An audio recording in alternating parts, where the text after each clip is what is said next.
Good afternoon, Kumasi. It is Wednesday, 14th of June, 2023. You are live on Orange 107.9 FM. This is the Women Lately Show, Conversations Worth Having. Today is an amazing Wednesday as usual. It's one of my best friend's birthday. She's not here, but happy birthday to you, Rhoda. I hope you're doing well. In the studio with me, I have two amazing gentlemen. I met one through the other, and they are the same person in two different bodies. And I'm excited to speak with them this afternoon. As usual, if you're joining us on Facebook, welcome. We welcome your comments, your questions, your contributions on the show. You can post that in the comment section. If you're listening to us live on radio, welcome. You can join the discussion via WhatsApp on 0548 501 584. 0548 501 584. You know, a few weeks ago, we had Mother's Day. Mother's Day is a big deal. Globally, it's a big deal. We celebrate it with, all the things, right? And then a few weeks down the line, Father's Day is coming up, and people are even asking, when is it? There's no fanfare around it, nothing. But we always want to celebrate men on the Women Lately show. We are not out here putting women as the end-all, be-all. Women need men, men need women, right? So we are celebrating men today on the Women Lately show. And with me in the studio, I have my two big brothers who are joining me, TK and Mark. So I normally don't introduce my guests. I want you to tell people what you want them to know. So I'll start with you, Mark. Tell us your name and what you do. Okay. Good afternoon to everyone listening. It's a pleasure to be here.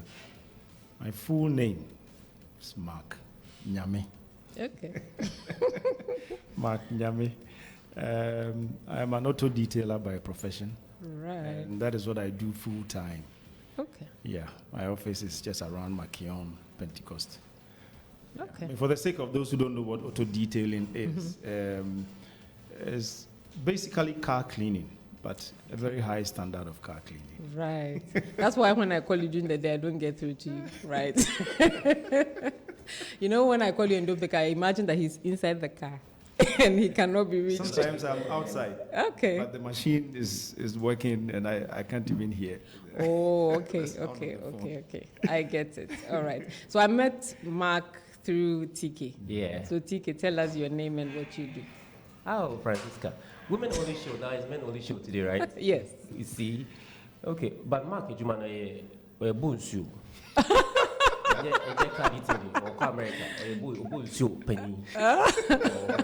That's a good one. All right, thank you very much, and thanks for having me today. I think it's been a while we've been talking about this too. Yeah. Trying to be on this show. So my name is Tweneboah Kodua, and I prefer to be called TK, just to be human, basically. I teach full-time at Garden City University College, where I teach marketing and entrepreneurship. Okay. And I run my own consulting firm. And the basis for that consulting firm is to support professionals with skills to transform that into businesses. So, for example, medical doctor wants to start a clinic. We support them to do that. A pharmacist like you want to run your own business, we have to help you, support you to run a business. Because the fact that you are a pharmacist doesn't guarantee that you can run a business. Yeah. So we come with the business side of it to help people run their business. And so far, to the glory of God. So good. Yep. The money has come, but I'm not seeing it. Don't worry. You'll see it very soon. But what you said is so important because, I'm sure you've read the E-Myth. Yeah, perfectly. Yes, and he talks about the fact that you are good in something makes you a technician, does not necessarily make you an entrepreneur. Yeah. Mm-hmm. So I think what you do is powerful. Yeah. Thank you for joining me after a year. Thank you. Because we're meeting us today. You want me to blush, but I won't. He's been doing that since he came into the studio. But anyway, we are talking fathers today. We are celebrating fathers. I know that when we come to the issue of fathers, it's very emotional for some people, especially those who do not have a good relationship with their fathers. But I personally think that fathers of today, you and the younger fathers after you, they are doing a whole lot that our fathers were not doing in terms of being present, not just providing the money, but being present. And so I feel that if that has changed, then you guys should be celebrated a whole lot. So we are going to do that today. Mark, how many children do you have? 4. I have 1 boy and 3 girls. Okay. What are the ages? 20, If you know. 23, 22, 20, and 17. Wow. Mark is a big brother. Impressive. He's a big brother. You know the reason I say if you know, when I was younger, if my dad would take me to the hospital, let's say I'm 15, and they ask, how old is your daughter? He would say like 12. I'm like, hey, that's why I'm saying if you know the ages. Yeah. Anyway, TK, how many do you have? I have 2 kids, one lady now, Asida, and then Adum boy. So there are 2. Asida is 18 and Adum is 15. Oh, okay. Yeah. Okay. But interestingly, the 15-year-old guy is taller than me, Oh, wow. bigger than me. I can't wear his clothes. What do you feed them? I don't know. You have to tell me. I don't know. He wears size Interesting. 46 now. I Wow. wear At 43. 15, Yeah. 46. 46. Shoe? Shoe. Ooh. he's your dad. Good afternoon on Facebook. Rita Mamisawa Krampa says, my greetings to my 2 super daddies. You are both role models, Daddy Mark and Daddy TK. Stay blessed. When I posted your flyer yesterday, the fans, I'm like, ish. And then, Ajwa, what's that? Help me with that. Big Bab Bright. He says, and my name is Biba Bright, a bioinformation and genomic scientist, and I'm watching you live from KNUST. Great job. Thanks for joining. PSCA Agoro says, Wafa Mark, we are watching you. Oh, from Canada. From Canada, okay. Thank you so much for joining. So, Mark, has becoming a father changed you? Of course. How? Of course, it will change you. How? How so? Tell me. You know, I was a boy, growing up to marry, and then having children, becoming a father. Then you realize that things you could do in the days before, now you have to make adjustments. Right. Because now you have a boy, followed by a girl, you know.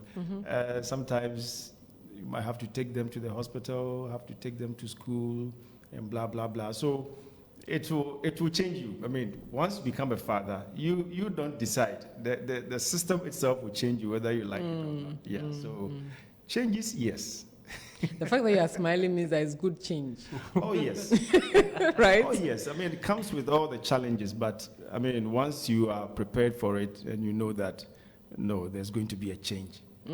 It's all positive at the end of the day. Okay. How old were you when you first became a dad? 30. Okay. Yeah. I married at the age of 29, so Papa. yeah. 30, I was a dad. Okay. TK, how old were you when you became a dad? Do I remember? What? Interesting. I think I was 27. Okay. Yeah, I was 27. The interesting thing about what Mark is saying about the changes that comes with you becoming a dad. Fortunately or unfortunately for me, I'm the only child of both parents. And I came through with only my dad at some point in time when my mother passed on. Oh. So there was that issue with dad only son, you know, that kind of thing. But my father was very determined to get me to education. Okay. But there's some serious thing that he did with me along the line, which actually surfaced with me when I started my family. So like Mark is saying, it's been quite positive, but a lot of challenges. And that's why you guys have to celebrate us, because if you knew how Jack, I know, yes, Yeah. that's true. That's true. PSA says, even your laugh mimics grandpa.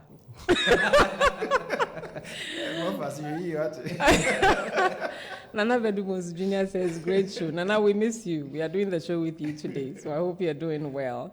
I'm going to come to you, TK, because of what you said. So that's why you have to celebrate us. Yeah.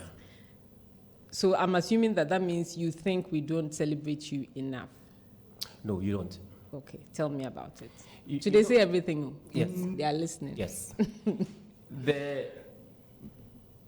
Okay, so from my side, from my personal experiences, my career from the beginning tilted me towards a certain direction. Okay.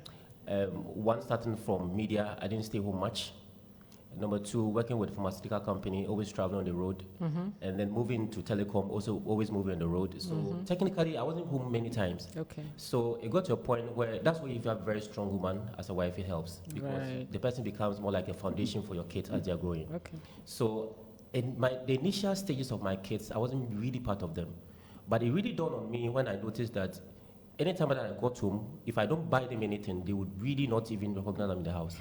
So when I buy because they're used to being without you, isn't it? Exactly. So it's only when I buy ice cream, then they will come around me. But the day that I don't get anything home, I also move so we have a few. So I noticed that no, there was something wrong. That's why I actually started thinking to what I have to do to get the kids back around me. Okay. Otherwise, my wife would have been a very fantastic woman, supporting them at any point in time, even though I wasn't home any time. Okay. And I remember one incident that happened. You know, Catholics, we can baptize our kids at a very younger age. I was actually in Tamale working with a pharmaceutical company, and she called me, and I'd totally forgotten about it. So imagine that she had the same style that I had. Very, very difficult for us to do this kind of thing. So those petty things brought me to the attention that, Master, you're losing something back at home. So even though I stay with only my father, he instilled certain discipline, certain thing I needed to do at some point in time. My career tilted me off. But when I came back to understand that I have to do certain things right, it really fell in place and everything went fine. And the reason why I'm not celebrating us, it's because of that beginning. For example, for me, that attachment, that emotional connection from the beginning wasn't really there. Okay. And I remember that anytime there's Mother's Day, the kids will come to me, then they are mommy. And Because they see the last her. time they could even come to me and say, Mommy, see any baby mouth. You've been to me that. Even now? Even now, they will come slightly, I see a comes here and come, you know. But for the mother, it is stronger because of the initial connection that she had with them, which is okay. But just that we fathers now, we need to be very careful with how we take our career to affect our family. And if I not had that aha moment to see that I was losing my kids, especially, I would have totally lost them. They would have known only their mother, and that would have been very bad. So they don't celebrate me. I don't grudge them. I mean, my name is party. That's basically it. But if you don't go out, the money doesn't come. But we have to balance it. Now I've learned my lessons. Okay. I've learned my lessons. If I had to go, it got to a point I was so glued to my work that if I have to go, I have to go. It didn't really matter what was happening at home. I have to go. Okay. But now that I've learned my lessons, if I suppose I was going to do the same kind of work as I used to, I would have just dropped those work. I would never do it. Even if I was going to bring the money, I'm sure there would be other means of making money as against that. Because why would I stay in Tamale for 3 months trying to open a branch when you've just married? The passion, isn't it? It's a passion. That's why we need to now start balancing it. Okay. And seriously, it's happening to a lot of young guys people now because they think that they have to make money as against their relationships. So the guy goes into a relationship and within 2-3 months, it's only phone. And if you use phone, a human being will come in between the two of you, and then it ends up something else. Something else. Right. So there has to be a balance. Okay. I've learned my lessons. They say hindsight is 20/20, right? Mark, what about you? Well, just a quick comment on what TK said. Okay. Sometimes you only learn the lessons when financially you become a little stable. Okay. Initially, when you are not financially stable, it is so difficult to think that, no, whatever happens, let me go home. You are going home to do what? With the empty hands. You see, by the time you get home, there's a bill. Yeah. And the light bill, and then you come home empty-handed, you see. So initially, when we are growing up, that is, in the initial stages of our marriages, that is the time when most of us have found regular jobs. Yeah. Okay. Yeah. And then you want to do everything to make sure that you are financially okay. So that is why, because initially when I got married, I think that was around the same time I got a job at Capital Radio. Okay. It was so demanding. Early in the morning, 5 a.m. And then I could stay on because I was reading news and I was also hosting programs and doing other things. So I go and do the morning devotion. I wait and read the news at 7, and then I have to read the news at 12. In between, I have to go and get some voice pops for my program in the evening. And then I have a late evening show up to 10 p.m. And you see, you are trying to build a career. So sometimes that is where the problem lies. But then later on, as you advance in life, you begin to realize that those things, they are not the only things that matter. Yeah. Of course, family is so important. I agree that fathers have not been celebrated enough. And I think I'm not the only one who will agree with that. In your initial comments, you said that Mother's Day was just a few weeks back, and then a few days from now we're going to celebrate Father's Day. But you don't see anything. Yeah. There's nothing on radio. You don't hear anything. You don't see anything on TV. So that in itself tells you that men are not celebrated enough. And I think it is time for us to begin to celebrate the fathers. Okay. Because, as you said rightly, the fathers of my generation and the younger ones, you realize that we are doing far, far better than what our fathers did. I, for instance, I can say that if you rate it 100%, over 80% of the cases I have taken my children to the hospital. Oh, wow. Okay. So I take them to hospital. Sometimes I have to take permission from my office and stay at home to take care of the child. Okay. So you realize that, we are doing better. In my church, I made an observation. I realized that most of the time, the norm is that the children are with their mothers in church. But in my church, I observed something, that the guys were carrying the children on their shoulders throughout the service. So, unknown to them, I began to take pictures of the fathers who were doing it, and I got a lot of them, to my surprise. And that is confirming what you are saying, that the fathers of our generation, we are doing a lot more better. And unfortunately, we are not at home most of the time. So that connection is not as strong as the connection the children have with their mothers. And we don't blame them, because it is so with us as well. We have stronger connection with our mothers than with our fathers. Right. So it is all because of the fact that they are always around, mothers are always around, And the children have a 9-month head start in our womb before you ever get to meet them. So you can never catch up. Let me read a few comments on Facebook. Nana Bedumosu Jr. says, very great show, greater show. Okay, let's read the longer comment. He says, a beautiful way of making up to the kids for us not always being around is to be very liberal, tolerant, and kind to them, but firm in instilling discipline and respect. When you enter the gates, the boys will start dancing because the power is here. Very nuanced comment, but I understand. Again, he says, but wait, that thing is very annoying. He says being very liberal. So you, the mother, you are shouting, yelling and everything, and daddy comes with ice cream and biscuits, and it's like, hey, daddy is here, then what? That makes you the bad one. Because you have been shouting all day. That's where the balance actually comes in. Because if that doesn't happen, there'll be trouble in the house. Okay. And if you look at the personality types, you can hardly see couples who are within the same personality types. So, for example, the extrovert marrying or introvert marrying. There's always the opposite. So you can have the husband being an extrovert, outgoing, noisy kind of person, the woman being reserved, quiet, strict person. Right. So that balance has to come. But the unfortunate thing that happens with us, because you think that because you are punishing them, they seem to like you more. No, they seem to like us but not liking you. Is that, Charlie, I've been out for almost 1 month. I'm not in the house. And then just to make peace in the house, I get the kids ice cream.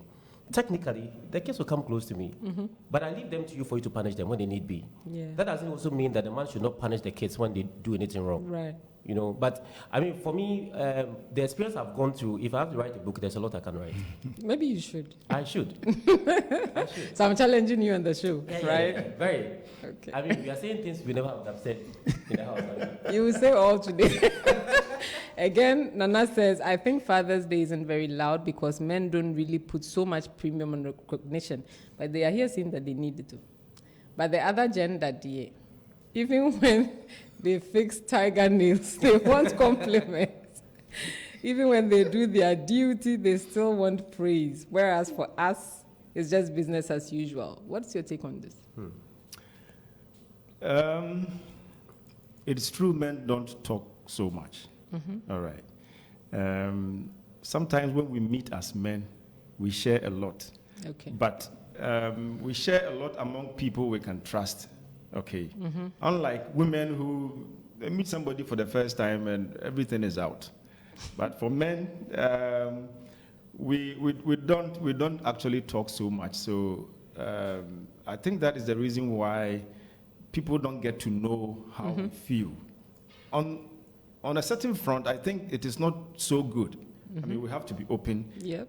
It is also because we have been brought up in a certain culture that says that okay, Bema na numa dren, you know, twice Bema book. Now that you are saying it in succession, it sounds very unfair to you guys. Yeah. So you see, with all these things at the back of our minds, even when we are dying, we try to smile. Have to, yeah. Okay. And then we push those emotions down. And sometimes they are killing us. Yeah. But because we don't talk so much, people don't get to know what we go through. It's one of the reasons why people don't really celebrate fathers. You know, they don't get to know what we go through. And for me, I don't think it's a grudge if they don't celebrate me. Because number one, I feel it's a responsibility to be a man in the house. You must be the father, you must be the husband, you must be whoever in the house. So that's the first thing. If you do all those things and don't celebrate, that's where the pain comes in, not because of Father's Day.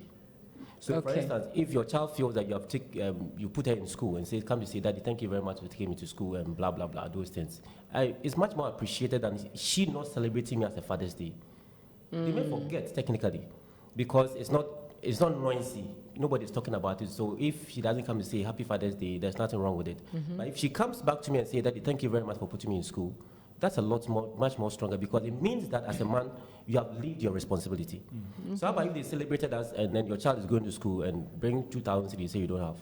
Who are you as a father then? Technically it's you. So for me at that point, well, if you make it louder and bigger and buy us a brand new Honda Pilot, I'll love it. As a father, no two ways about it. But if somebody can come to you and say, thank you for doing this for me as a father, that's big. So maybe as men, we should take it from that angle. One, leave your responsibility, and then if they don't appreciate, then maybe we have a case. But to be honest, most fathers who might complain people are not celebrating them, truly, if you go to their homes, they are not fathers. They are not fathers. I mean, they are not there for their kids. They are not taking care of their kids. They are probably taking care of somebody else. You know what I mean? Somebody. So if those things are not being done, and then you want to be celebrated, then that's a different matter. But if you really live in your responsibility as a man, as a husband, as a father, to the kids and the husband, to your wife and all that, then you are living you are doing your godly duties. Right. And if you are celebrated, hallelujah. But again, like Mark said, and I said from the beginning, because of the initial connection between the kids and their parents from 9 months up to, yes, that connection is technically there. And especially if the mother is usually there to take them to the hospital and take them out and those things, that bonding is there. So they have every right to celebrate. But we are making them celebrate, because when they're even going out on Mother's Day, they take our money. I know, right? I was going to ask about the roles of a father, but you've answered it without even me asking. Yeah. But it's interesting what TK just said, that they take our money. Okay. Now, when it's Mother's Day, I sometimes prompt the children.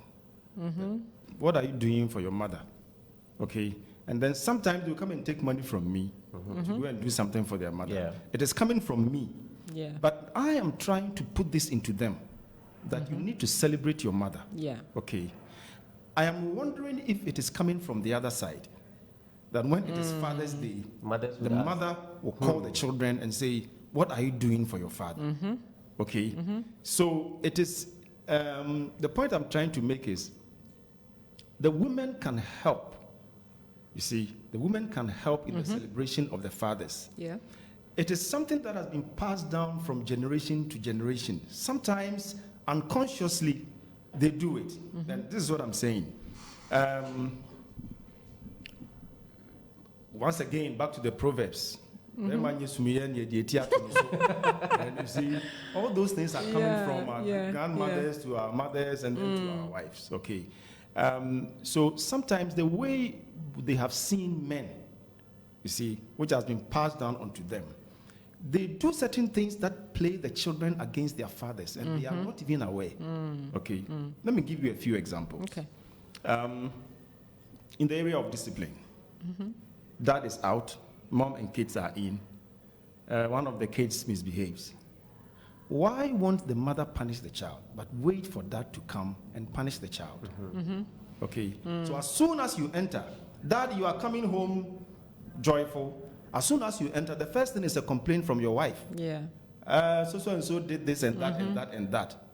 And, you know, sometimes we are also not thinking. Okay? So as soon as you hear that, you get a cane and you are beating the child. Yeah. Especially if you've had a bad day. Yes. Yeah. Then you are wild. Yes. Okay. So you beat the child. The next moment, your wife who made the complaint is now consoling the child. Okay. Mark, is your wife listening? You see? So unconsciously, you are making something out of your husband. No, Yeah. this is the one who beats. I am the one who consoles. Okay? And when you continue to do that, then the children are also catching this in their minds. Right. So as they grow up, daddy is the one who beats us. Mommy is the one who feeds us and consoles us. Okay. Another example, we visit our child, let's say St. Louis, and then before we leave, dad parts with 100 cedis. Oh, okay, take this for the next 2 weeks. Before you are aware, mommy has added 10 cedis. Okay. The shade is real. And children, as they are, begin to appreciate the 10 cedis more than the 100 cedis that he gave. Okay? So you hear them tell their friends, hey, your mommy 10 cedis, no pa, this week I'm watching you. How about daddy's 100 cedis? Yeah. Okay? And sometimes you go visit your children in school, daddy is not able to go, mommy goes, but before she goes, oh, when you go, give this to Ajua or Ama. And your name will not even be mentioned. They will just go and chat and eat and everything. And before they leave, okay, this is 100 cedis for you. Who brought the 100 cedis? Even to add to that one, if you ask 10 kids today, Atadi want a tomao. It's mommy. It's my mom. Oh, yeah. yes. Yes. I did that survey in my church. And most of the kids said, mommy. With the exception of one child. In fact, they are 4 from the same parents. Okay. All those 4 children will tell you, daddy bought this for me. Okay. And I spoke to the dad. And he said, it is intentional. I never give school fees to my wife to go and pay. I will go to the school, call my children, pay the fees in their presence. Wow. So during Christmas, the dad will go and buy all the stuff and give them to the children. Okay. I'm saying this to draw the attention of our wives and women to this fact. Sometimes you travel abroad, TK. You come back home. This is for that, this is for this one, this is for that one. But I brought them. At least allow me to give it to them. So we also build some kind of connection. Right. Why? Right. Just because you know that this is for that, that is for that, you give it out to them without in my absence. Okay. So when we continue to do these things, we are creating a certain picture about fathers. But if the mothers could, like, you've gone to the school, you have visited your child, before you leave, daddy said I should bring you this. Now let me call daddy and say thank you to daddy. Okay. So right then you call daddy and you insist that the child says thank you. Okay. Yeah. And then, but friends, can I ask you? If for any time at all you were giving money to buy things for your kids, did you ever tell the kids that daddy said I should do this for you? I do. Okay. Yes. So why don't the other women do it? I don't think it's intentional. that's what I said. Yeah. It's been passed down Yeah. from generation to generation. So they do it unconsciously, Yeah. and it is creating problems for us. But you know, I was going to say that all those sayings, if you've been about you, Yeah. there's a reason why we have all those sayings. So we want to change it. Yeah. Then we because have to are be changing, intentional. so Yes, we the have women to- also have to be intentional. Yes. But let's catch up on comments. Ajua, Nana Bedumonsu Jr. says, one moment I cherish so much is one, I think, afternoon. I was so overwhelmed and down because a lot was going on in my mind. Then my 3-year-old son comes to jump on my lap and say, Papa, you are a good man. In fact, it meant everything to me. Sometimes these children say things that, Yes. Rita Mamisewa Krampa says, should Father's Day be celebrated by wives or children?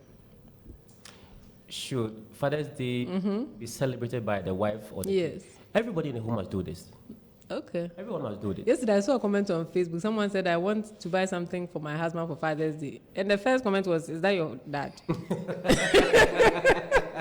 You know. I think for us, Father, the celebration should be a family affair, because the same way that we do it for mothers, it has to be a family affair. Otherwise, if we get one party to do it, we go back to the old story, like Mark is saying. Okay. So if wifey decides to celebrate me, then it's me and wifey against the kids, or the kids somewhere else against wifey and all that. So the same way that father and kids will celebrate the mother and the kids should celebrate the father. To make it whole. Okay. So that we can have that unity coming up. Because if we're not very careful, we can get to a point where the kids will feel that we are celebrating our father, mother is not doing, or mother is celebrating our father, but we are not doing. So it has to be a family affair. Okay. It has to be. The same way that the kids will come to Mark and say, Mark will ask the kids, what are you doing for mommy on Mother's Day? And then they will take money from him to go and buy something for my mom. And I'm sure when they're even giving the gift to my wife, to your wife, they don't even say, but daddy, so it should be that with the reverse. Right. So the wife telling the kids, what are we doing to daddy? And then, okay, we are doing this. Okay, let's go and buy this for daddy. Then we do it. It makes it fun. Makes it much more interesting. You see, the real thing is that the women don't like spending their money. I've said it. I didn't get it. The women don't like spending money. Okay. Like they don't. No, they don't like spending their money. Their money on men. But some of this money they will spend. Of course. It is nicer to spend someone's money than your own money. Nana Bedubos again, he says, and the moment when the radio was playing a song which had a lyric, who's your guy? And they all said, Papa is my guy, and I was so excited. So, yeah, I think his children see him, really present in their lives. Rita says, to all mothers, we are mothers because of the fathers. So let's appreciate and celebrate them. That's very powerful. Yeah. The whole reason that there's Mother's Day is because, right? Yeah. And we are talking about fathers who are doing their fatherly. Rita says, Franca, I told you it will be Father's Power today. I'm really enjoying from my coded location. Rita, I want to know where the coded location is. Tell me. You're live on Orange 107.9 FM. I am enjoying the show myself because you guys have been very open, and I really love that. If you want to join on WhatsApp, you can do that on 0548 501 584.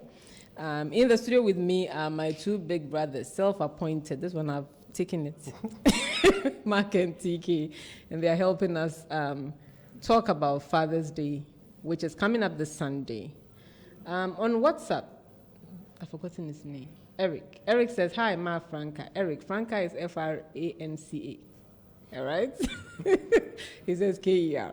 Please ask Mr. Mark that what would he tell a young man who is not a father yet and wants to be one in future? What will I tell a young man who wants to be a father in future, basically? Oh, okay. I mean, I will tell you to be ready. Hey. It is not kid stuff. I mean, to be a father, you have to be up to the task. Right. Yes. You have to be firm. I think somebody said it in one of the text messages. You have to be flexible, but you have to be firm. Otherwise, there will be chaos in the house, especially when they get into their teens and they feel like they are no longer children. Okay. And they want you to explain everything to them. Sometimes they want to have their own way. That is where I have seen, that is the point at which a lot of fathers lose the relationship with their children. Okay. Because now you think they are becoming stubborn. Okay. Come at this time and they come another time. Do this by the time you come. And these days they are almost all the time on their phone. Okay. Yeah. And if you are the kind of father who is the clean freak kind of father, you want your house to be, so clean, everything in place, and your children are not that type, you have to be careful. Because if you are not, I read this from somewhere, And that actually helped me. Okay. Because anytime I came home, I found things wrong. Who left this thing in the kitchen? Why did you put this thing here? When I was leaving, this was here. Why? Who? And then, so almost every time I came home, it was, kind of a routine. And it wasn't fun having me around, because as soon as the door gets opened, who put this there and who put that there? Okay. So that is where you have to be careful and have a balance. Okay. So, these days I have relaxed a little bit. But I will tell it's all the same. Just that the approach is getting a little different. Otherwise, if you're also not firm in their teens, they will override you. And before you are aware, they are doing things that they are not supposed to do. So be flexible, but be firm. As for the principles, you have to stick to them and make sure that you take them through. Okay. When he said who put this thing in, his job is even a definition of who he is. Yeah. If he's detailing cars and he comes and there's a whole paper on the floor. I actually take it home. Oh, okay. I actually take it home. And these days I'm learning not to hate it too much. Right. Yes. By the time you have grandchildren, you will even... I think I would like to add to what Mark said about this guy who is asking this question. For me, there are stages in the process. I mean, there are stages technically to it. So before he gets married, there are a lot of things he has to learn. When you are single, when you're not married and freaky funky, you can do the things you want to do. I remember doing something with Love FM. I could go to nightclub, care at that time, and come home anytime that I wanted. Before you get married, you can do all those things. But there are a lot of things you must learn at that time. Trying to do things yourself, learning to do things yourself. One of the biggest mistakes that, I don't know if it's a mistake or I didn't know how to do, or maybe, I don't know what happened, is learning how to cook. Yep. Up till now, I still have issues with it. Up till now. I'm telling you. I remember I was in school, I was trying to do Indomie. I didn't do the proper Indomie, I just did the spaghetti. And it was salty. I actually took a photograph of that and sent it to my wife and said, so exactly. So before you get married, for this guy, there are a lot of things you must learn how to do. Because it's not every time that somebody else is going to do it for you. Cleaning your own house, washing your own clothes, and those things, you have to learn. Number two, transition from that stage to getting married, where the courtship and boyfriend, girlfriend stuff come in. That stage has its own wahala. Okay. And there are a lot of things you must also learn, because now you have moved away, you are moving gradually from the stage where you are more like independent, doing your own stuff, to a point where somebody is gradually getting to your space. It creates issues. Right. How do you start living with people? And especially for me, who lived virtually alone with my dad and did not have brother, sister, cousins around me, and learning how even women would behave at some point in the month, and how other guys also behave. I didn't know all those things. So for me, it was something else. So when you are getting to the point where you are getting to courtship, you must begin to learn how to manage with people. Okay. And then you now decide to now marry the person. That's the biggest wahala. So there's a lot you have to learn. And the worst part of it is what Mark is saying, when kids are they're getting to their teens. I remember about 2 weeks ago, I was going to Accra. I didn't tell my little girl. So I went to Accra, and then I'm sure my wife told her that I was in Accra. Daddy, where are you? I said, I'm in Accra. Why didn't you tell me? And I'm so, if I told you. But you should have called me to tell me you were traveling. And I'm saying, Madam, I'm sorry. I said, better. Oh, wow. You see, so at this age, I mean, if I didn't understand certain things about them, I would have fled out. What the hell? How can you tell me this? But I felt like, if you say, and it was fun. And then she was rather asking me what happened to Accra, how did the meeting go, and all those things. It makes it fun. So these stages, my friend has to learn, because even today, it's much more difficult than our time. Right. A lot more difficult. So there's a lot he has to learn. Interesting conversation we are having right here in the studio, because you brought up your dad, Mark. How has your how different was your relationship with your dad to how you are fathering your children?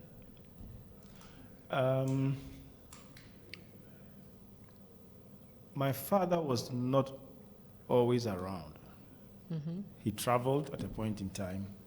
And then at a point, I lived with my mom, because my mom moved to our hometown. Okay. Then I followed. So that is one of the major differences. Unlike that, I have been around, apart from a few times that I have traveled outside. I have always been around. Okay. I have always been around. As I said, I make sure I take them to the hospital. I make sure if they have to go there or there, I take them.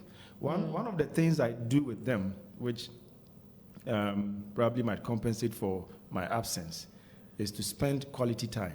Okay. Most of the time, because I'm out, when I come in, I make sure there's this kind of body contact. Okay. So I ask them to massage me. And the massaging has been something that has been going on for a long time. Okay. I have 4 of them. So sometimes I just lie on the floor. 2 of you will take my 2 legs. 2 of you will take my 2 hands. This is And interesting. then as we massage, we are talking. Oh, okay. Yeah. Sometimes, even on my bed, I invite them to my bedroom, maybe 2 of them at a time. Come, massage me.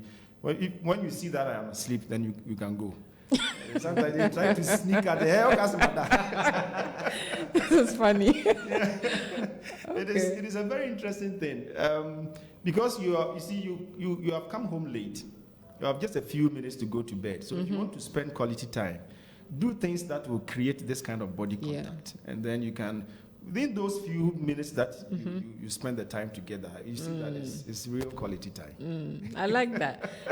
I think these days the fathers come home and they're on their phones. Yeah. They are trying to catch up on all the things that happen on TikTok, Snapchat, what are the rest? Instagram, Facebook, bloggers. Yeah. I mean, the time is little, so it has to be quality. Yeah. Yes, it's not about the length of time, but if you are really spending quality time with them. Do you want to weigh in on that? Yeah, some part. What from how I lived with my father and what I'm doing now, I think I've not veered off too much, and it's a big challenge for me that I'm trying to work on. Okay. My father was a workaholic, always on the road, and mostly out of home. And so for me, as for example, I don't have primary school mates. I changed school more than 10 times before I even go to a secondary school. Oh, wow. Everywhere he moved, I had to move with him, and I had to be changing schools. Okay. So that mindset got into me a little bit. And unfortunately, I've not got to that consciousness to change it. So when I'm traveling and I'm leaving home, it doesn't really worry me, but I can see it really worries my wife sometimes because I'm always out of the house. And I remember someday, it was a Sunday, they said, Ufifi 7 days in a week. It really hits me. It hits me because I noticed I wasn't conscious about this. Because Monday I'm out, Tuesday I'm out, Friday, Saturday I'm out, Sunday and so. And it dawned on me that no, I have to think about that. Yeah. And when I thought through it backwards, I realized that has been my life all this while. I'm struggling with it to change it. It's habit. It's going to take me some time. So sometimes the way our fathers lived with us, especially people who live with their parents, maybe one side only, really affects you. And it gives you some indication. Okay, I get it. So we have to be very conscious about some of these. It hasn't. Before my wife mentioned that Sunday thing to me, it really didn't dawn on me. Because that's your life, yeah. But I said no. So Sunday, what I do is that now Sunday after church, I make sure I'm in the house. We eat by 11 o'clock. We all eat together, and then we sleep. And we are watching a movie or somebody is doing something. But at least I'll be home till like 3 o'clock before. Still, you go out. Still, I don't want to do it now. You cannot be helped. I'm trying seriously to work on that. And for me also teaching in the university, I have to teach on Saturdays as well. So okay. I was actually telling one of my friends that next semester I'm thinking of, hey, maybe they're listening to me. I'm really thinking of even not teaching on Saturdays anymore because it also affects your social life. As the typical funeral, weddings and all that. It also affects. You're always working. Yeah, so we need to be very mindful who we stay with and the kind of lifestyle they live. So that we don't live within the same lifestyle. It's going to affect our family today. Right. And I think with your kind of lifestyle, I'm not talking about you in particular, but if you are that active, sometimes I feel like by the time your kids grow, you and your partner are like strangers. Yeah, it's very true. Yes. And you've built all these strong connections outside with your colleagues and everything. And then when you come home, your wife is like a stranger. So you're in a hurry to go out. It's very dangerous too. Yeah. It's very dangerous. And that's where, if you're not very careful, somebody can come in between. Yeah. It can be very dangerous. So it's not a good style. But Charlie O'Brien's more at you. I don't want to now. Wow. Yeah. I was listening to somebody's preaching. And then he was saying, he was trying to explain why some men remain quiet at home and it affects the family. And one of the reasons he gave was the fact that if I told you everything about me, will you trust me? Okay. Sometimes it's one of the reasons why men don't say everything. Because there are certain things we feel like, if I told you, will you continue to see me the way you see me? Will you continue to give me that respect? Okay.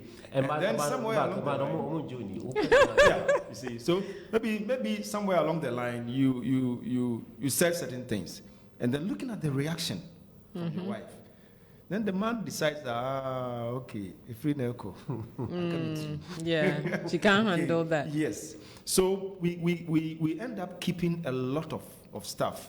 So it affects conversation.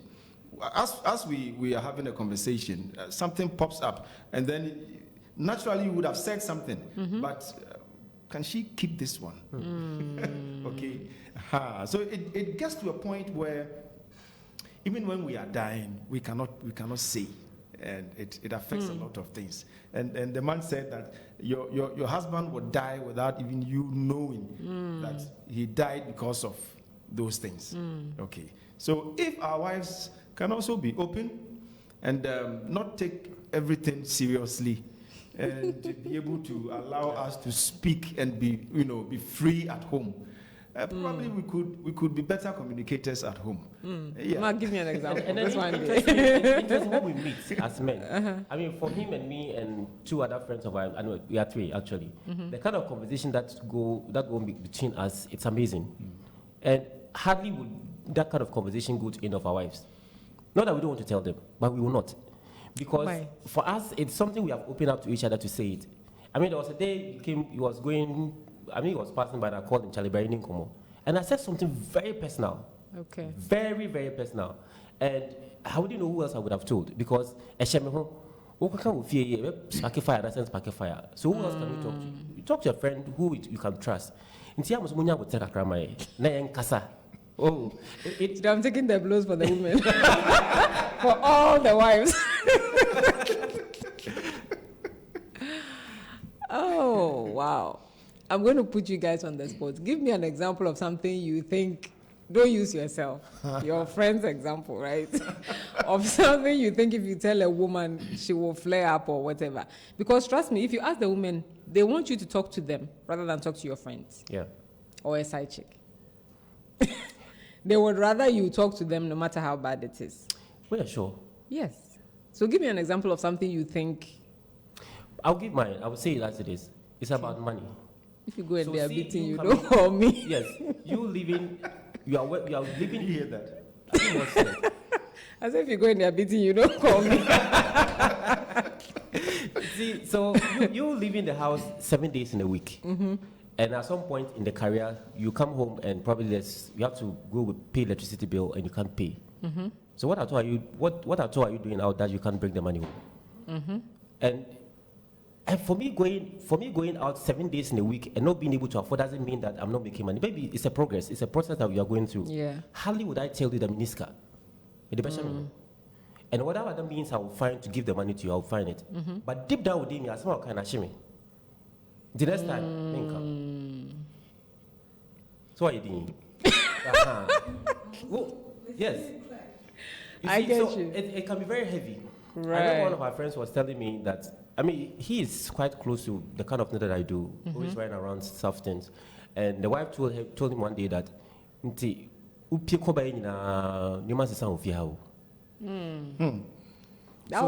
so now this means that if this guy is leaving and going somewhere else to go and look for money, he might not even tell you. You go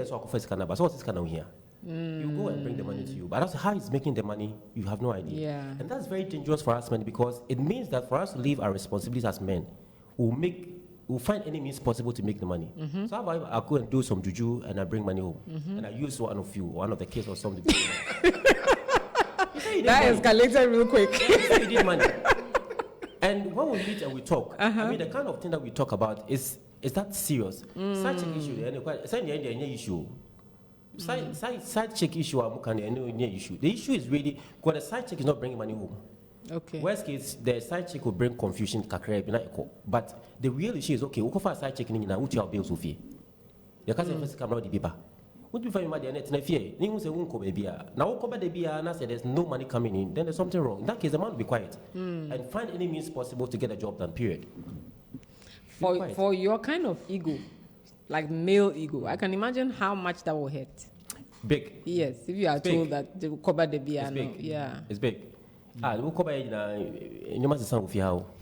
and he was telling me 2 weeks before, the wife said the car tire was worn out or something like that. Okay. And the guy said the metal. Metal don't mean say the guy was going to buy it immediately. Seriously, he said he didn't have money. He was going to actually get one of these organizer guys to get him some ties so that he can fix the car into metal. Then 1 week, it didn't happen. Then the third week, the guy was moving and he said, then you look very stupid. In that case, I'll be very quiet. I'll get a job done. I'll get your ties for you. You buy them 2D. And then the worst part of it again is that the man now decides to now be on his phone. Yeah. And most of the time, they are not on the phone talking to kids or their side chick. I think about 99% of the time, they are not even chatting with ladies. It's about researching about something to just get the job done for themselves. They become moody, they become quiet, they don't talk. And the worst case scenario, when you even get to the bedroom, it's even straight. We are now called baby. and it's that bad. It can be that bad. So when we meet, we talk. Okay. Mark, you know when I called TK and I said, we're going to talk about fathers, also and that's exactly what he's doing. But I appreciate your honesty, both of you, because we need to talk about these things. Yeah. I can assure you that the woman saying, say, by the time she steps out of the house to go to work, she has even forgotten she said that. Yeah. And the man is thinking about it, playing it in, slow motion and all that. Ladies, we need to do better. If you are listening to me, please. The men are... And I'll appreciate if any of our ladies would call to react to some of these things. We are saying it. They need to react. Yeah. Maybe they say it out of frustration. They say it because they have to say it. But I want to see if there's any genuine person who can banter what we are saying. If it's true or not. If it's true, what should we do? And then give us a time frame. If you say metal, then for me, metal is today or tomorrow. Sister, if it doesn't come, we don't know where you're getting the money. So tell me. We don't know where you're getting the money. Honest with me and tell me. We don't know. So giving you timelines will be very difficult. Okay. So with the metal and metal. Ladies, TK has thrown us a challenge. You should respond to it. Don't leave me here by myself. Half of the things they are saying I've not done. Meanwhile. Mark, what are your unspoken fears as a father? Unspoken fears?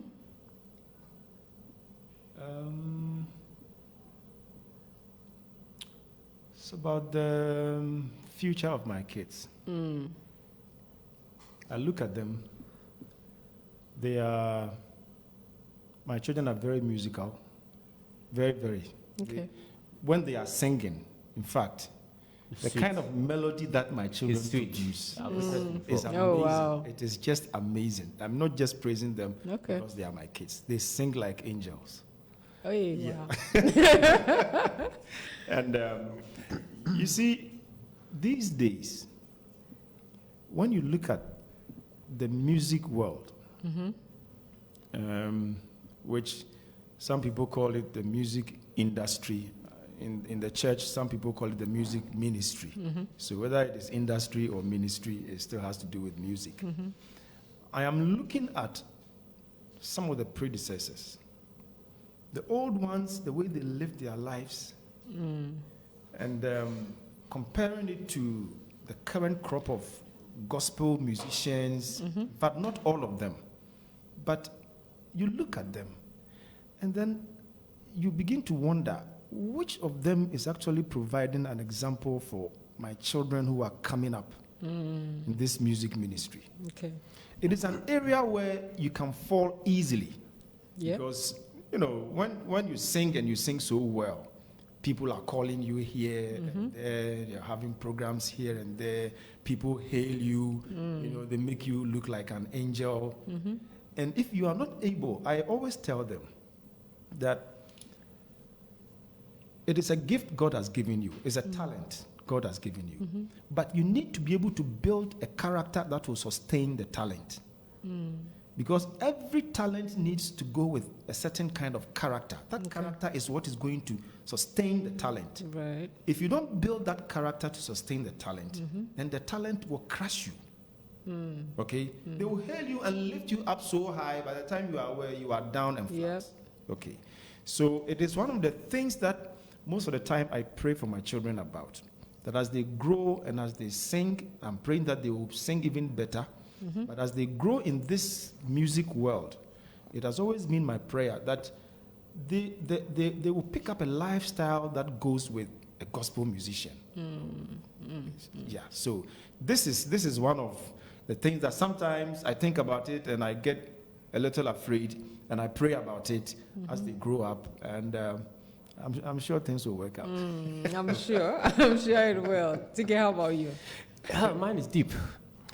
There are three things I've been thinking about that get me to be a little afraid about my kids' future. One is what kind of conviction am I living with my kids? What philosophy am I giving to them based on my life experiences?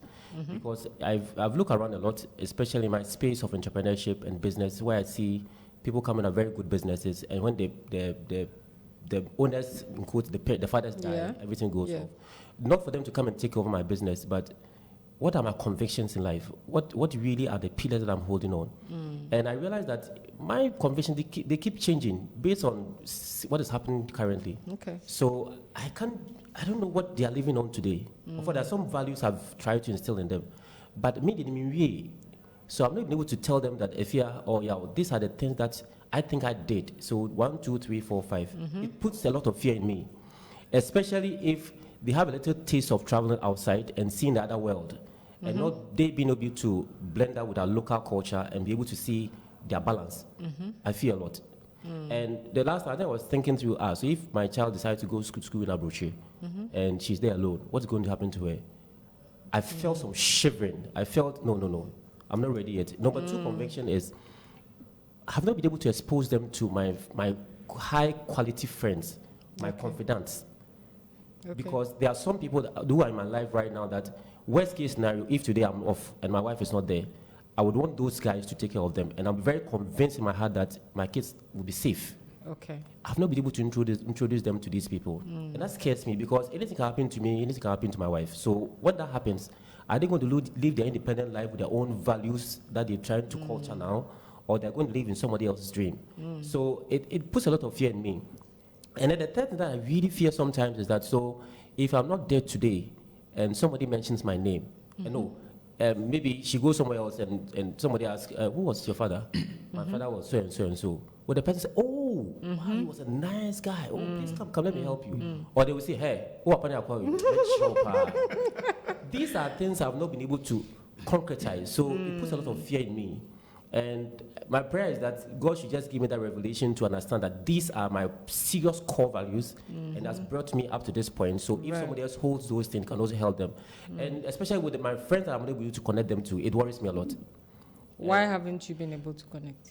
I feel they're not matured enough. And they seem to be living in their own world. Okay. It's getting difficult to just getting them closer to these people. Right. Unfortunately, their family, friends, and other people who I don't really want them to get close to are the people they're actually tilting towards. Oh. So it's quite difficult, and it puts a lot of fear in my heart. I mean, I can't imagine, as I sit here and I can't imagine if for any reason I'm not here today, and what are they going to do? They might have their own convictions about certain things, but are they the right ones to go? I try to test them a little bit. Okay. Only is stable, but I will rate them like 30%. They are still young. They are teenagers, isn't it? That's the danger. Yeah. And at teenage level, they are trying to find their own level. But you come out from no. So it's a lot of fear for me. And I pray that I have the right way to help them to understand some of these things. I felt that. When I was posting about the show yesterday, I put this quote from Umberto Eco. He says, I believe that what we become depends on what our fathers teach us at odd moments. When they aren't trying to teach us, we are formed by little scraps of wisdom. So you might think they are not solid. But for all you know, they are watching you and they are very solid. Yeah. Yeah. Well, and the thing, you see, when they learn by observation, that is the best. Yeah. Sometimes you don't even know some of the values that you have instilled in your children. Yes. And unfortunately, by the time everybody hears that, oh, my dad, he was such a superman, he was such a disciplinarian, you'll be in your coffin. I know, right? Yeah. Yeah, so let's all try. Even if you are not having much time for conversation, your lifestyle is so important. When you are angry in the house as a father, what do you do? That is what they are looking at. Yeah. They know. They learn patience, they learn love, they learn all those things by observation because they are looking at their dad. Yeah. Are you the dad who beats your wife? Okay? And then you are telling them about discipline. Are you, you see? So when, especially when you get angry, that is where the worst emotions come in. Yeah. So whatever you do, even when your wife has wronged you, maybe even in the open, they are looking at how you are going to react. So how did daddy react to this? Yeah. And they know you by some of those things that they observe from you. So, I mean, daddies should be careful. They are watching. Yes, we have to know that they are watching. They are watching. And the worst part is, like you said, maybe you beat your wife and then Sunday you are in church, you are raising your hands and your child is looking at you like, hey, come out here. Really confuse them. Exactly. I mean, is this the Christianity? Okay, so is it okay? So you can beat your wife and come to church the next day and lead worship? Yeah, and they are conflicted. Yeah. Yeah. So they are watching you, TK. They will be fine. Yeah. And you're not going anywhere, so. Yeah.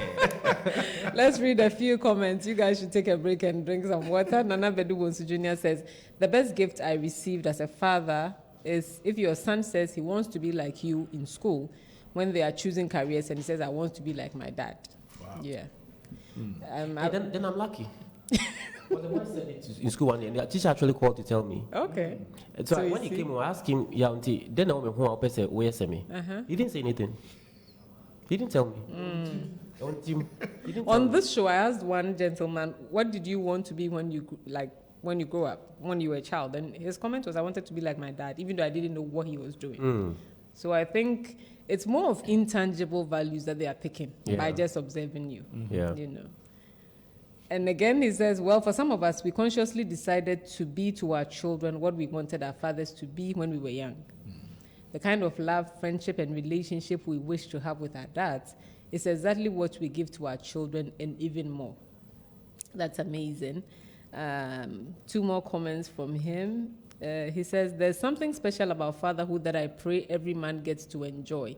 It's amazing, yes. And a mother can never be a father. Yeah. Sometimes on Father's Day, some people say, oh, I'm a single mother, so happy Father's Day. You cannot be a father, no matter how hard you try. You are a mother, just own it, Yeah. And then he says, learn by values. That is right. My son says when he grows up, he wants to work and work and work like Papa. Trouble. I'm happy they have seen the value of hard work. Yes, but the balance has to be there. Yes, well, you are working hard, but you should also, All right, let's take a quick break and hear from our sponsors who are sponsoring us on the Women Lately show. Before that, let me read this comment on WhatsApp. The person says, I love your discussion. I work in one of the courts in Kumasi. As a judge, I try not to bring my court home. It's a difficult thing to do, but I try my best. Keep trying. Your children are watching. Are you pregnant and confused? No, these people, they finished giving birth. Are you shy to speak to someone about your unplanned pregnancy? Did you know that engaging in unsafe abortion using unapproved drugs and harmful practices can kill you? Your friends are not medical professionals to advise you. But Marie Stopes Clinic's expert staff can counsel you on your pregnancy options to help you make the best choice for your future. Marie Stopes Clinic has launched a new telemedicine service for women in Kumasi. Marie Stopes Clinic offers unbiased and non-judgmental medical consultation over the phone, and this allows women with unplanned pregnancies to make their own decisions. Our phone consultations give you a convenient way to access our services from the comfort of your home. You will receive the same excellent care from our experienced healthcare providers. Marie Stopes Clinic will help you take back control of your reproductive health. You can talk to them on 0800-208585 or WhatsApp them on 0244-208585. Make 2023 the year you take your health seriously. Visit the Perfect Health Shop for a wide range of healthy products, from organic honey, molasses, assorted herbal teas, spices and seasonings, collagen gummies, apple cider vinegar, cranberry juice, and the likes of these. We are always at your service. Locate us on the Dr. Adokofo Drive, Nyame, opposite the ECG office. You can call or WhatsApp 055-373-4616. Perfect Health Ghana, a healthier you naturally. I'll be waiting for both of you in the shop one of these days. Yeah? They've zoned out. Welcome back from the break. This is Orange 107.9 FM. We are live on the Women Lately show. And we are talking about my dad, my superhero. Ajo's favorite topic. And we're having a very exciting conversation with Mark and TK, who are the brothers in the same whatever. You actually sound alike. Yeah. Yes. In terms of your ideas. Oh, okay. Yes, you sound alike. You mentioned you have another friend who is just like you. Well, I was trying to pull him here, but they say he wouldn't come. Hey, Nana Puku, please. Yeah. All right. So let's carry on with our conversation. TK, do fathers cry? Yes. Hey. I've cried a lot, but nobody sees it. What will make a father cry? When, in fact, the one that I really wept was when my father died. And I felt that my whole life was just dead, because he was more like my confidant. I would say anything to him. He would talk to me anyhow, freaky, funky. When it's hard, it's hard. When it's soft, it's soft, like that. So that was the first time I really wept. But when it comes to family, I've cried a lot of times. Especially, I can't even picture that. Yeah, you soon. But nobody ever paid him fresh. I mean, it really gets to us when, me, for example, when there are some things I'm not able to do in the home for my family to know that I'm there for them. And it's because we don't tell them what we are going through. So more like it, you do too. So they're just eating you up and you are pretending to be okay. A lot. And a lot more fathers are crying deep down within their hearts that nobody have no idea. I remember I went to one of my friends' house recently. I was in Accra, and around 2:30 I went to the kitchen to take water, and the guy was in the living room. I said, see me another. Charlie, mean to me now. And then what he was telling me is something that if I tell any woman, it's like, no, it's way. But for him, it was deep. And I could see the guy was probably weeping, but we drew on him. I said, hey. Even man to man, you could not even see he was even crying. So what really hits us sometimes, me especially, is when I'm not able to live out to my expectation as a husband, as a father, and as a man in the home. And it can span from many, many, many things. And it really hits to us, but I won't tell you. We won't tell you what the reasons are. Whenever you say we won't tell you, then I feel like, what is the point of having a partner if you have to carry all your burdens by yourself? It's because of the ego that I'm responsible. Right. So if I'm able to do it, I won't tell you. I have to get it done. And that's where you really take your responsibility as a man, holding forth for your family. It's a different matter altogether. And then you can do anything. But if you really feel that you are there for your family and not going to do it, it hits you big time. I mean, there are times that I'll be here at Asukwa till like 9 p.m. and I'm not doing anything, but I'm just sitting and thinking, what's the next move? So think about what's the next move for the family or for yourself or anything else, and then you get home and somebody hits you with something else. You can imagine. At the time, like Mark said, we'll not speak, but deep down within us, it's deep. Honestly, listening to you, I'm glad I'm a woman. I think you guys are suffering too much. Yeah, it's a lot. Really. Wow. Mark, do you cry? Yes, I do. Why? Oh, for various reasons. Sometimes when I'm very happy, I cry. Oh, I see. That is just one side of it. I mean, when I'm very, very excited, I shed tears. Yeah. Other times when I don't know if I should say when I'm sad. Depends on what kind of sadness. Like when my mother died, I really cried. And I cried. I mean, I decided to cry. I remember you soon. If you've seen men who cry in their cars, you'll be shocked. I'm telling you. Yeah. And most of my friends that I really talk to, they cry in their cars. If you see a guy in his car with all the windows up and he's playing music in there and he's quiet in there, you don't think he's okay. Because if I come and cry in the office, people will see I'm crying. Yeah. There might be a woman in the office. I don't want her to see I'm crying. Okay. If I come home and I'm crying, somebody will, Daddy, I'm wusu. Well, I don't want people to see it. But in my car, I'm alone. I just do it. We have my tissue paper, not my paper. You know what I'm thinking? You're crying, and these people, these hawkers are like, who told me? That's why you just shout at them. You don't know what I'm going through. Oh, yeah. I am feeling for you guys, honestly. Yeah. Honestly, I think that for myself and all the women listening, we should do better. See, yeah. Oscar, I have cried in the presence of my wife. I have cried in the presence of my children. Okay. I just try to be human. Okay. And not try to fake it at that time. Okay. Okay. Of course, at that moment, I couldn't control the tears. I had to cry. All right. Mm-hmm. And I cried in their presence for them to know that sometimes we cry. Okay.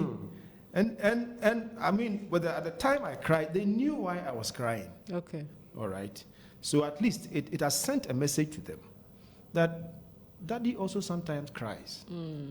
And these are some of the things that happen that makes Daddy cry. Mm-hmm. Okay.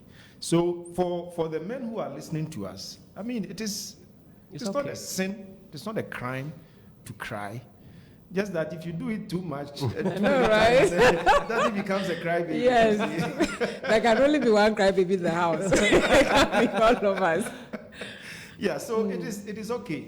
It is okay when you have to, when you really have to, I mean, let it out. God knows why He attached tears to sorrow. Yeah. Okay. So sometimes when you are so sorrowful and you don't shed the tears, and it's the whole thing, boils down you, and then that's why when my mother died, intentionally I really cried. Are you crying for all the other things you hadn't cried about? Yes. Because if I didn't do that, probably I was going to get sick, fall sick or something. Yeah, when those negative emotions are so much in you, they don't come out with any kind of expression. One of the expressions is to cry. Yeah. Okay. Yeah. So it's okay for men to cry. Yeah. And women, when they are crying, don't be like, hey, I don't know who's are you a woman or whatever? Okay, we have a comment from Nana again. He says, my worst fear is when I am no more and my children have to grow up prematurely because of survival. Yeah. Those are thoughts that you've also shared as well. Antoinette Osewusu says, amazing fathers. There is nothing wrong with being human. We love you and appreciate you. Did I miss one? Okay. Nana says, when my children come to me with demands and I'm able to sort them and the joy on their face is heaven for me. And I want to be your child. The way you are describing this. Owusu George Jr. says, a man's core mandate is to provide and protect. What kills a man is when he can't do these two. Yeah. Agreed? Yeah, agreed. Okay. If yours is to provide and protect, then ours is the soft life. Nana says, taking care of the home is a huge responsibility. We deal with it. Because if not us, who?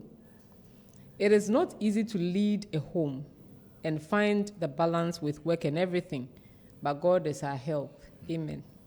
In fact, sometimes you want to run and hide to scream out loud because man tired, but we move regardless. Your brothers are here saying that you should cry. So they say it's allowed, so don't go and hide somewhere and scream. Cry in your car. Play loud music and you cry. We would not say anything. So, if you could go back in time, I'm coming to you, TK, what would you have done differently before you became a father?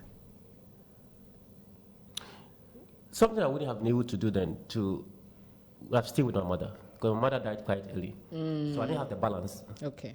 And unfortunately, my father too didn't get me to females, so I also didn't have that side of females. So sometimes today, what worries me most is I don't have that strong feeling for women to also so what and can't be asked, really, and it really hurts me sometimes. It hurts me sometimes. Women have your own challenges. I mean, emotionally and all that, especially when your wife is a working woman like my wife does. She works in a bank, very stressful way, and I cannot feel like she's feeling. So I think that because she's working hard, it's okay to work hard, but forgetting about that side of it. And because I didn't have that. So if I really had to go back in time, you should have stayed a little longer. Yeah. That's something, what you are saying is something you can change now. You can work on it, no? It is. Eh? What is there to think about? Mark, I'll ask you the same question. If you could go back in time, what would you have done differently before becoming a father? Before becoming a father? Yes. Probably I would have read more on parenting and marriage and those things. I didn't do much before I got married. Even though I read a couple of stuff, but I now realize that maybe I should have done more research into those things before I got in it. You know, sometimes I think when you read parenting books, your children never end up the same way as the children in the book. Ooh. Yeah.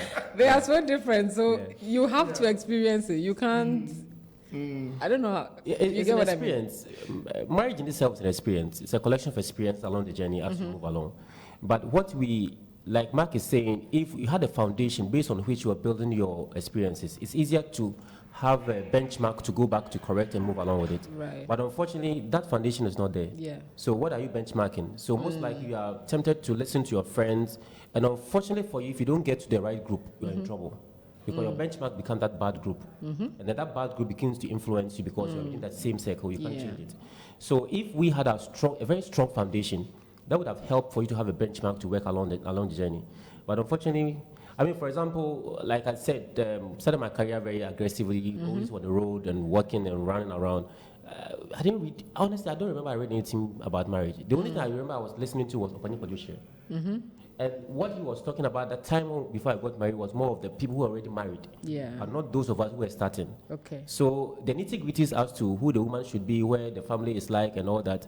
And because my father was always on the run, he didn't also have that time to also investigate a lot of things and advise me. Not that anybody is bad, but I would have said, okay, now this is 2. So when you go, subtract 3 for me to make it 1. So I could know what to do. You know, so when there's no benchmark, it's dangerous. Yeah.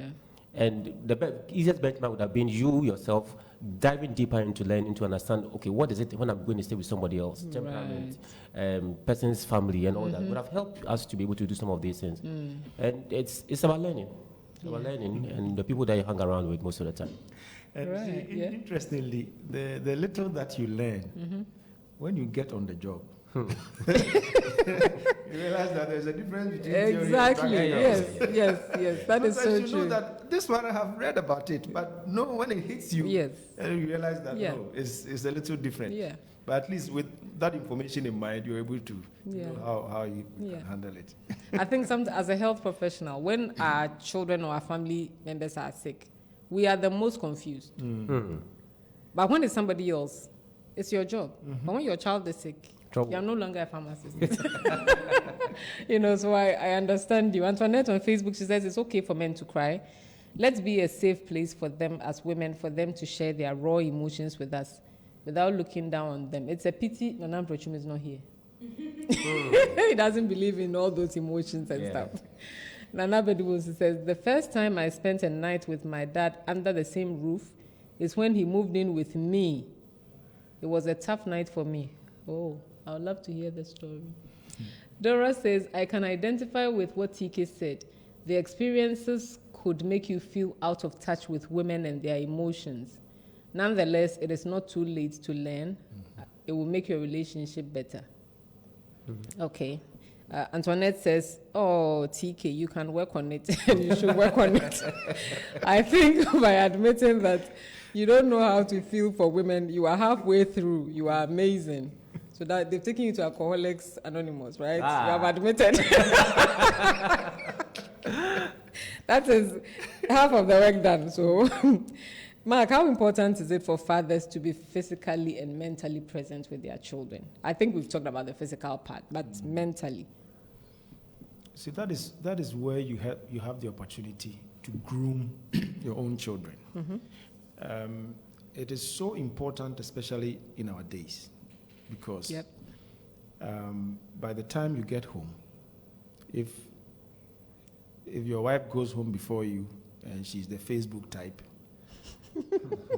She's locked up in the room on Facebook. And the children are also in their rooms doing their own thing. Okay, so it is so important for you to be physically present so that you can give them the hands-on training. How do you want them to be when they grow up? You see, it's one of the reasons why when I go home, it's been with me because, even when I was a bachelor, I mean, the way I did my things. Okay. So now when I go home, I want to make sure everything is okay. Have you locked the doors? Have you closed the windows? Which of the lights are on? Whilst but there's nobody in that room. And I'm checking all those things. I go to my children's room. I don't knock before I go to my children's room. At their ages? Yes. It's been a culture. And they know Daddy will not knock. No. Even your daughters? Yes. And I'd be so offended. They are okay. Okay. Yeah, they are okay. Why? What's the reason?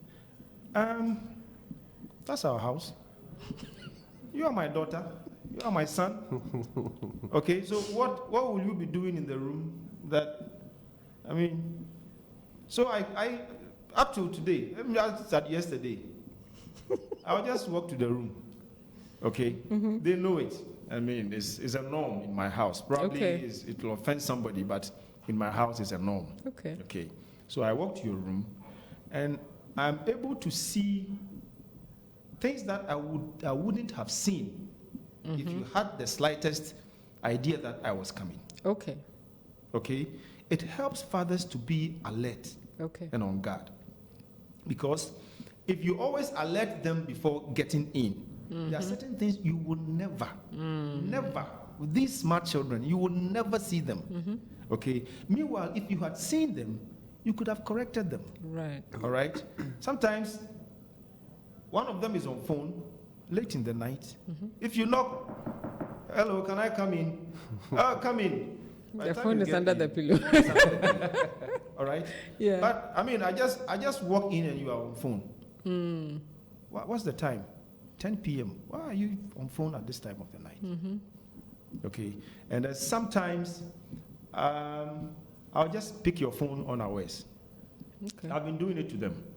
We are having a conversation, nothing is happening, and I say, okay, can I have your phone? Wait, you said one of your kids is 22, if I remember. That's the boy. Still. That's the boy. The boy is 23, 22. And you take his phone and check? I do. Yeah. You are under my roof. But what at all would you be doing on your phone that you know your dad to pick it up? You see, I appreciate that. There is something that is what I said. You have to be flexible but firm. Okay. I have a reason for doing those things, and they know that it has really helped them. Because sometimes I'll just, give me your phone. Open the password. Let me see. And I'm reading it whilst you are sitting beside me.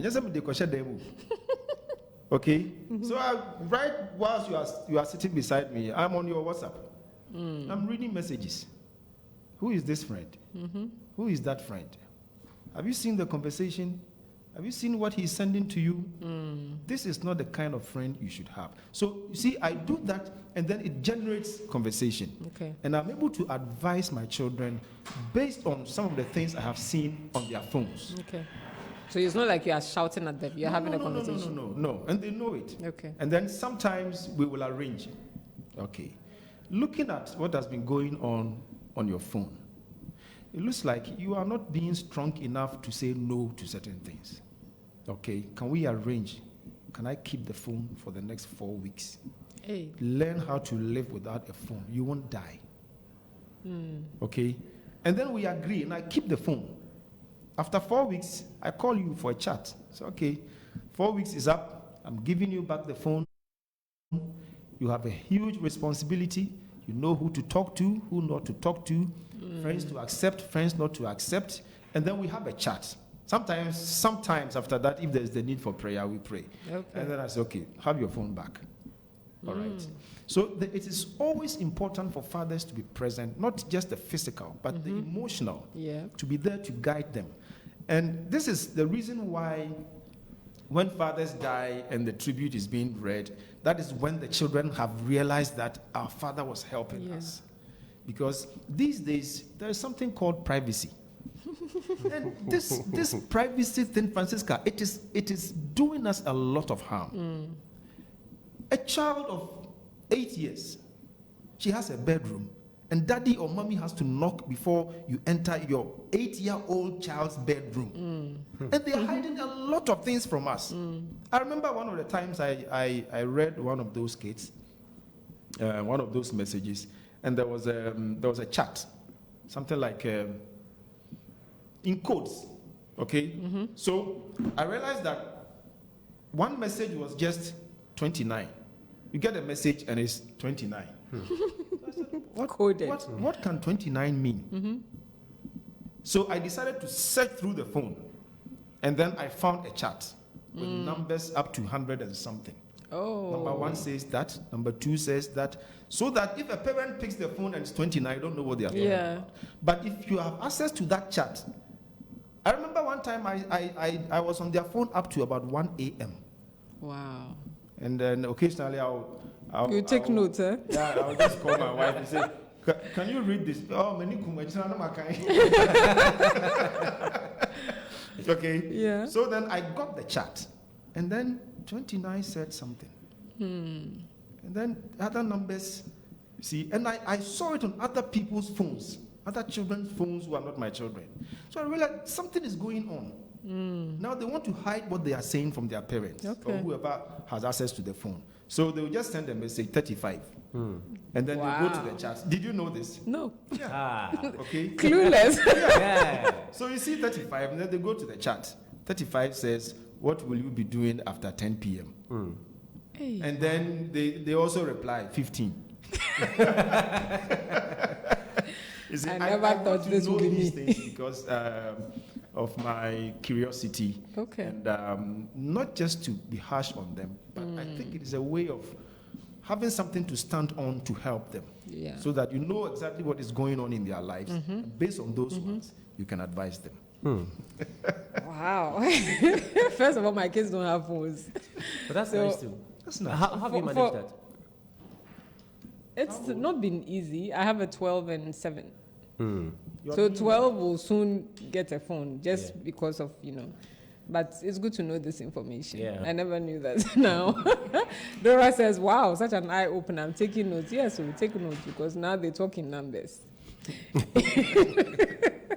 I never thought I'll be that when I was younger, just a few years ago, right? Yeah. We'll be saying things we know our parents don't understand. But this is me. You're telling me something and I don't even know what they're talking about. So it's a bit scary. But anyway, TK, any regrets on your fatherhood journey? Yes. Not being home from the early part of my marriage. Okay. It wasn't at all. I've just got a new job, bought a brand new pickup, as usual. And I love car too. I love traveling. So most minutes I was out. And that was when the disconnection actually started.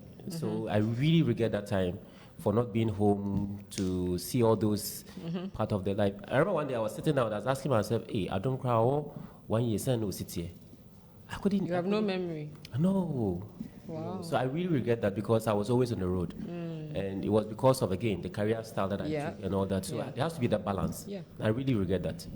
It hurts me sometimes. Yeah. Don't cry. Now that we've opened the floodgates. Mark, what about you? Do you have any regrets? Similar. Because the radio job took all my time. I was on from dawn. And the latest, sometimes I will go home if I have a program in the evening. Almost all the programs in the evening were closing at 10 p.m. You see, so I mean, you will leave home very early and then go home very late. Those were days that I wish, but looking back, I also don't know how I was going to manage it. Exactly. So. Later on, I think I also I did something to compensate. For 2 years straight, I was the first. I take the kids to school. For 2 years. Yes. Okay. 2 years straight. How long have you been married? September will be 25 years. -2. So your wife has been doing that for 23 years. How is it for 2 years straight? Somebody has been doing that for 23 years, but I get, I get where you're coming from. Yes, I completely, yes. I get I was being shady, eh? I get it. So I'm going to end with your chance to tell the women how you want us to celebrate you.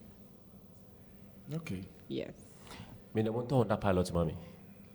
That is all. That's what I want. Any problem? Any problem? I mean, for me, yeah, it's the appreciation of the respect for the ego of the man. That's all that's needed. Is that you just celebrate my ego as a man, irrespective of the man's ability to do what he's supposed to do. He may be trying to pull all the weight to try to get the job done. Just appreciate that bit a little bit. But if that's lost, then whatever you do else becomes non-starter. So let's appreciate their ego as the man, and maybe your word of encouragement alone could dramatically empower the guy to even do more. But because he's not seeing that encouragement, he feels that everything is lost. So so this is what I mean. So now the guy is not able to provide for the home as you expect him to be. Kids' school fees is not able to pay. I mean, nothing really happening. I'm not saying just blow it and say, why are they? But, Kodua, so what have you been doing up now? I'm doing 1, 2, 3. I'm trying to put 1, 2, 3 together to get into work. Hey, babe, your mom pay. That alone can trigger something seriously within the guy to feel that somebody is solidly behind me to get a job done. But when you don't see those things, because you're not seeing the results as you want it to be, and you brush it aside, forget it. So just let us feel we are the man. We are not doing it though, but let us feel we are there. Unless you think that the man is not doing, yeah. Then that one you can just forget it. But when you really see the guy is trying to do it, but it's not happening, You know what really hits me? You said if you don't do that, then every other thing you do is a non-starter. Yeah. Wow. Because honestly, we don't expect much from you. Not you much. Don't?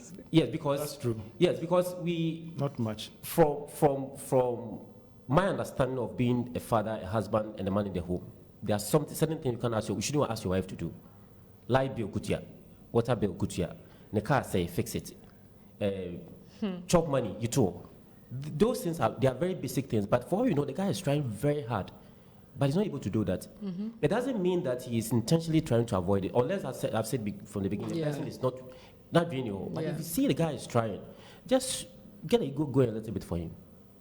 And it's biblical, because if you don't see him as a head of the home, and then you still try to talk, you are not encouraging him, you are not saying things to help him to do the things he wants to do, then who is he? And that's where the challenge comes with most corporate women now.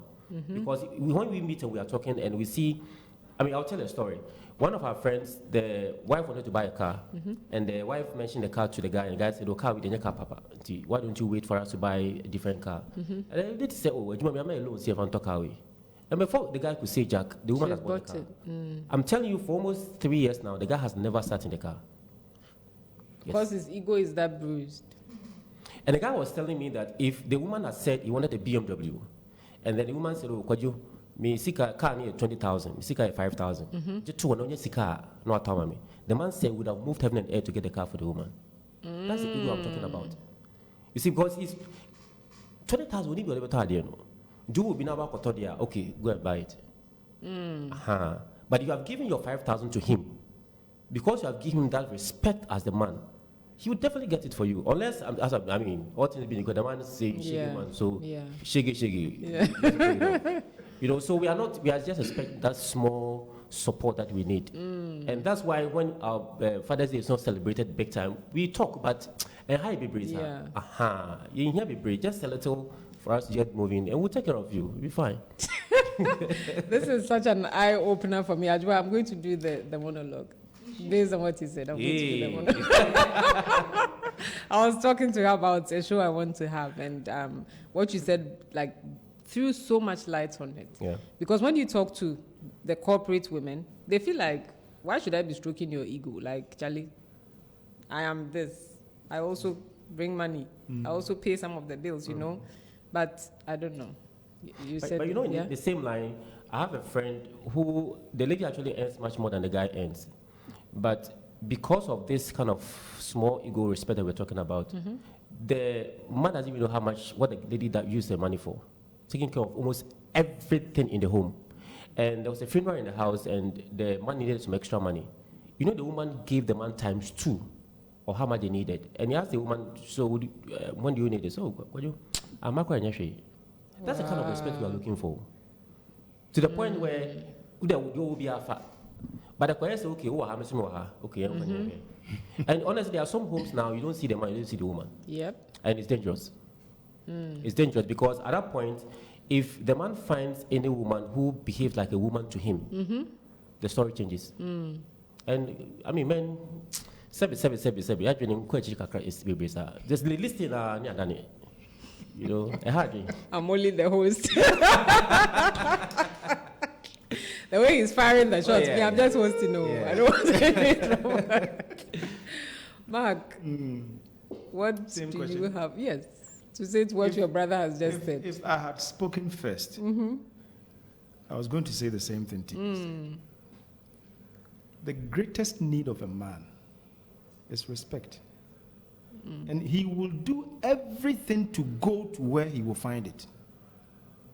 He will do everything to be at a place where he will find respect. Okay? So we are not expecting much. Give us that respect. Okay? It's a Father's Day. I mean, if you don't buy us anything, we are just like Samson. Okay. Just your sweet words, something that makes one feel like, oh, I am a man, you know. And then helping our children to respect us, okay? Helping our children to appreciate us. It is so difficult when the men themselves want to insist that the children should acknowledge them. Okay. But I have been to certain homes where the woman's whole attention is on the man. And then she's always on the children. Hey, you have to do this for daddy. You have to do that for daddy. This stew in the fridge is for daddy. Nobody touches it. And if you hear your wife giving that command, you feel like, yeah, I'm special. Okay? Yeah. Who touched daddy's bread? Who touched this? I brought this orange specifically for daddy and I told you. Who touched that? And you know that your wife places you on a high level, okay? And then the children are beginning to learn that, no, daddy is up there, okay? So that anytime daddy speaks, it carries weight. Yeah. But if you water daddy down, daddy's voice doesn't carry weight in the house. Okay. So all we are looking for is respect.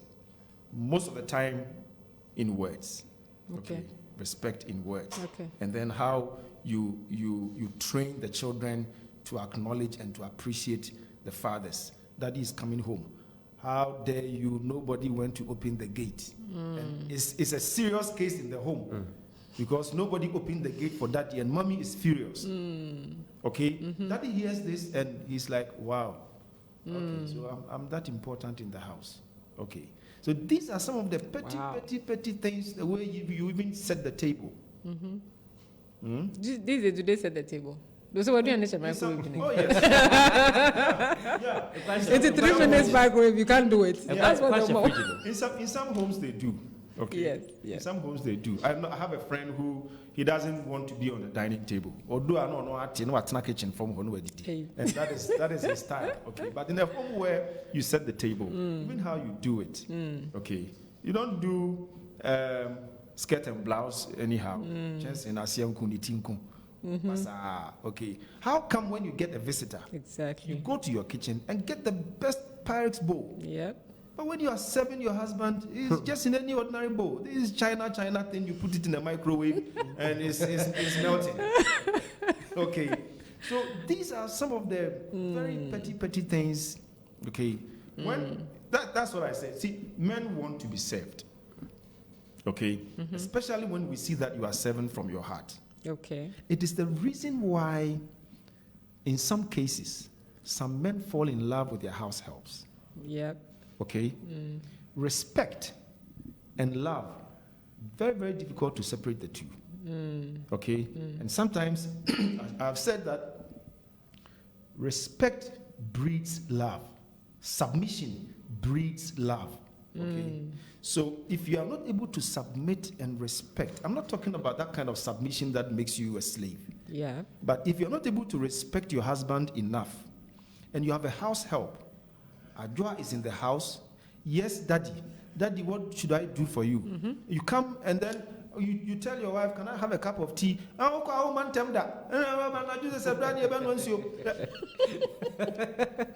And then Adwoa, from the tone of her voice, you could see Adwoa was asleep. Yes, daddy. Adwoa is sleeping. No, daddy, but I'm awake. What do you want me to do for you? Oh, I just wanted a cup of tea. Then Adwoa goes to get you the cup of tea. And then before you finish drinking the cup of tea, you see Adwoa at the corner. Adwoa, you didn't go and sleep.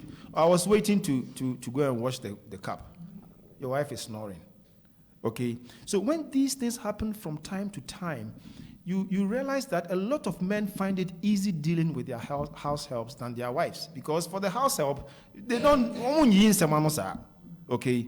So they deal with the house helps, and then you realize that the submission is gradually breeding love. But love, it doesn't take a beautiful woman to attract a man. Okay? It doesn't take a beautiful woman. Attraction is not only on beauty. When the inner beauty begins to show up, and you feel that you are being respected, and you realize that kind of respect and submission begins to breed love, and then it grows on and on and on. By the time you are aware, Adwoa is pregnant, and then you sack her from the home. The man rents an apartment for him somewhere. So all we are looking for is that kind of respect, and then helping our children to acknowledge at least our efforts, so they know that at least daddies are also doing something to help us, not always to put us down. And I mean, let me add a little bit to it. Life is challenging these days. Yep. We agree. I mean, now both husband and wife must work to make sure that things are done properly in the house. We agree. But the man can do even more if we begin to do this thing for the men. Because I know a friend of mine who got his wife to stop working because at some point the man was doing too well. At the point when the woman was doing better than him, there was just like that. But when the man gradually got to a point where he was okay, he got the woman to just stop and do something else. Open a shop for, I think it was a salon or something like that. And they are very happy. It's because it was a kind of respect that the woman started giving to this guy. I mean, daytime, call the guy, Nyame saying, and the woman even started getting contracts for this guy at some point in time. Oh, wow. It's a respect, but I think what is happening now, most corporate women now look at it from the love point of view. You don't love me in tea. You just make sure. And that's where the fight is coming from. And I mean, before you realize, you have been before. You know, so it's difficult. It's a very difficult time that we live in now. And whether we are looking for Father's Day, just get our ego going for us. That's what. This is a show worth rewatching. Yes. I just said, Let's end with a few comments. I told you we're going to go past the 1.5 hours. Oh. And we have. Oh, on WhatsApp, she says, is it she? I'm just assuming. Anyway, the person says, hello, my dear brothers and sisters. Good afternoon, you all. I'm really enjoying your program so much, and I wish I was there to see you all. I'm so much proud of the men there with you. I can see and feel that they are very good and responsible because I don't know them, but from how they are talking, it makes why am I dramatizing? It makes them the real men. I am not yet married, and I wish I could marry one of them. Hey! Trouble don't come. But unfortunately, they are all married. Their wives need to be proud of them. Kudos to you, my big brothers, and keep on doing the great work, and God will continue to bless you. I wish all men would be like these men. Hey, more fancy guys. I'm sure those sentiments are also shared by your wives. Yeah. Dora, is that another one? Oh, her name is Lizzie. Lizzie, thanks for joining us on the Women Lately show. Dora on Facebook, she says, Happy Father's Day to you, great fathers. We shall continue to massage your ego.